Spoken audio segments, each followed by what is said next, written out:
In the Gnostic Gospels, the Archons are defined as an alien, false king, tyranny, ruler that controls through mass of deception promoted through war, technological abuse such as mind control, frequency implants, and military strategies, and can be applied to human or non-human alien sources. The archonic deception stems mostly from the reptilian and draconian races from the Orion constellation. All of this borders on the unbelievable. It may seem incredulous that this notion could even have even the smallest merit of truth.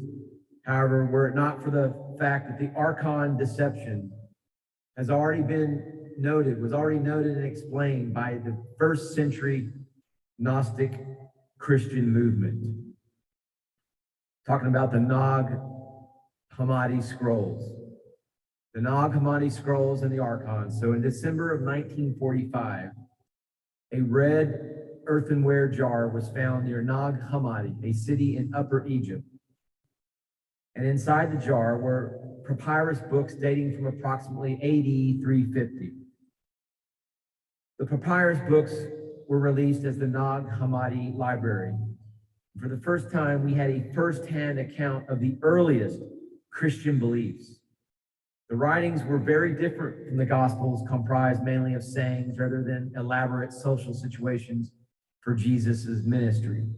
All right, this is actual evidence, hardcore literary evidence of actual teachings of Christ, not the watered down, distorted, hijacked teachings that you find in your present day Bible, all post Council of Nicaea.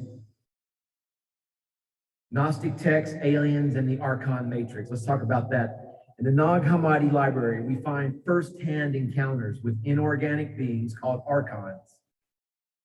According to Gnostic Nag Hammadi teachings, Archons arose in the early stage of formation of the solar system, before the Earth was formed, and are capable of intruding on Earth. Archons are considered predators that feed on human psychic energy, in particular human negative energy, all emotions, all activities stemming from the reptilian portion of our brain. Ancient texts and the god Yahweh, in unmasking the reptilian deception, talking about the digital matrix, third dimensional holograms of oppression and imprisonment that we all have been herded along to live under, or to make a semblance of trying to live under, but really just captives for reptilian energy harvesting routines. So in unmasking the reptilian deception and understanding Archons and Gnosticism, we relied on ancient Sumerian records and Gnostic teachings, and their illuminating effect should already be clear. What we've been talking about, what I've been making videos about topic thereof, the transformation of flesh and blood Anunnaki beings into a supreme spirit appears to have been inspired by the need to find meaning and security, a resting place in the chaos of every generation. It also suited for an ancient kingship model and was fashioned to serve the needs of that era. These were the beginnings of the reptilian deception as part of the broader archonic deception as understood through the Archons and Gnosticism teachings that is now still being carried out throughout by the reptilian Draco group.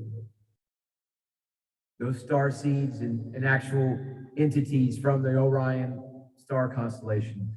We have outgrown the notion of autocratic government, but the accompanying Draco political religious mindset remains.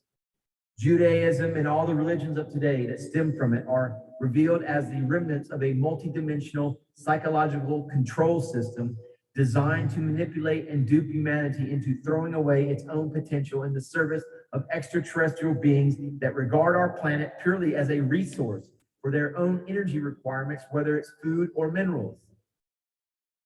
This is the essence of the reptilian deception, to conceal from human beings their true divine potential and identity as sovereign spirits by devising a game of religious deception and kingship, which diverts the spiritual energy human beings possess to serve their own ends as psycho-spiritual parasites, and in the process limiting mankind's true potential because he does not use his divinity and energy to develop himself, but instead to feed the reptilian masters of deception. Spiritual sovereignty and open source spirituality. Individual spiritual sovereignty, to empower oneself as your own spiritual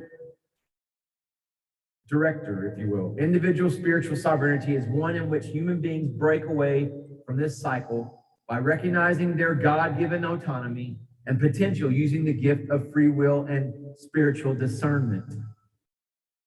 To be sovereign is to be free, and it is important in the process to affirm our sovereignty so that we can recognize the interference of other beings in our energy field, limiting our potential, intentions, and life purpose. The Archon matrix, the digital matrix, therefore demands radical new spiritual solutions. But the truth is the answers have always been within us for thousands of years, as the Nag Hammadi scrolls demonstrate. Therefore, in reconnecting with our true potential, a return to Gnosticism should perhaps be considered a worthy path. By definition, the Gnostic path avoids any structural ideologies except to say we must all sincerely begin to explore within.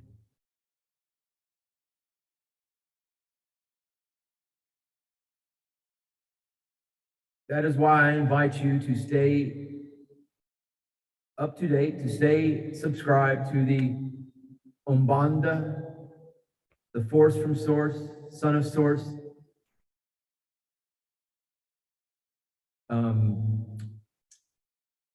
Gnostic electronic ministry, if you will. Anyway, namaste, namaskaram.